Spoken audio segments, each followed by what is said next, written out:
Imagine being 7 years old. Instead of carrying a backpack, you're carrying a spear. Instead of spending your day in school, you're learning how to survive hunger, pain, fear, and even death.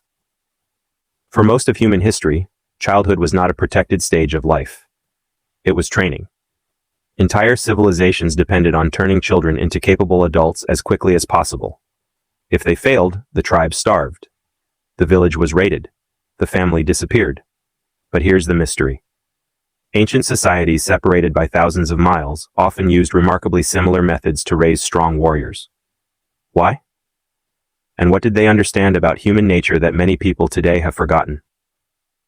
The answer reveals something surprising about strength, discipline, and the human mind itself. Most people imagine ancient warrior training as endless fighting. Swords, spears, combat drills. And yes, those things mattered. The famous warriors of places like Sparta, the steppe nomads of Central Asia, and countless tribal societies trained extensively for battle. But fighting wasn't the foundation. Discipline was. Ancient parents understood a simple reality. A warrior who loses control of himself is often more dangerous to his own people than to the enemy. So training started long before a child touched a weapon. Children were expected to contribute. They gathered food, watched animals, helped elders, learned responsibility through necessity. At first glance, this seems harsh. But in a world where survival was never guaranteed, every task carried meaning.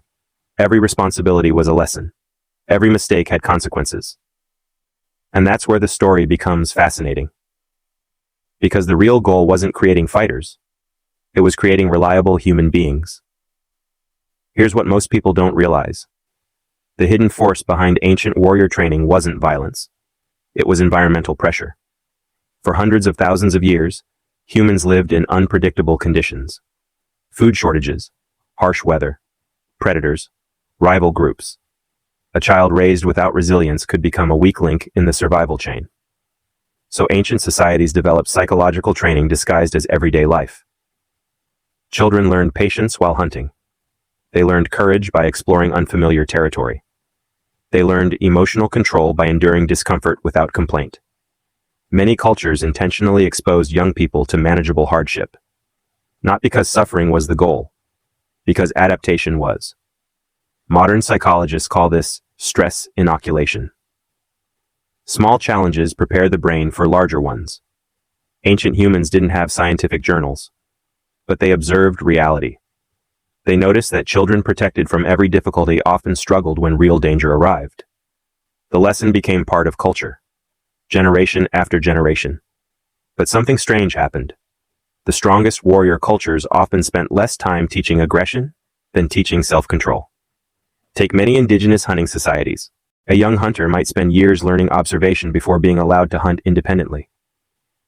Patience became a weapon. Attention became a weapon. Emotional regulation became a weapon. The same pattern appeared again and again. Ancient warriors were expected to remain calm under pressure. Panic wasted energy. Anger clouded judgment. Fear caused mistakes. In many traditions, courage wasn't defined as feeling no fear. It meant acting correctly despite fear. That's a very different definition. And perhaps the most surprising revelation of all is that physical strength was often considered secondary. A reckless, strong warrior could lose a battle. A disciplined, average warrior could save an entire community. The real battlefield was frequently inside the mind. And that's a lesson many modern people overlook. At first, this sounds like a story about ancient warfare. It's actually a story about modern life. Today's challenges are different. Most people aren't defending villages from raiders, but they are fighting distractions, comfort addiction, short attention spans, impulsive decisions. The ancient warrior's enemy was often external. The modern warrior's enemy is frequently internal. The ability to delay gratification, stay calm under pressure, persist through discomfort, focus on long-term goals. These skills determine success in business, education, sports, and relationships. In a strange way, the psychological traits that helped ancient humans survive still help people thrive today. The environment changed. Human nature didn't. And that's why these old lessons continue to matter. The deepest lesson isn't that ancient people were tougher. It's that they understood something fundamental.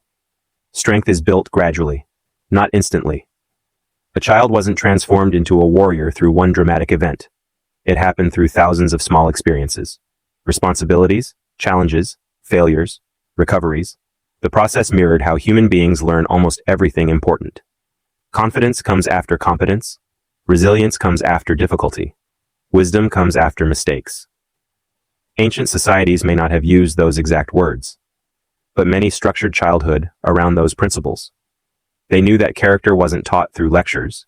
It was forged through experience.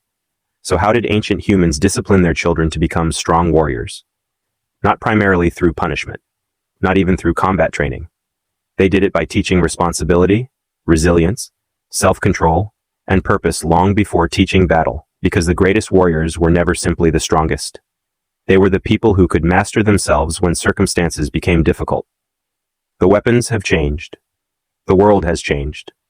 But the challenge remains the same. History's greatest warriors first conquered the battlefield within.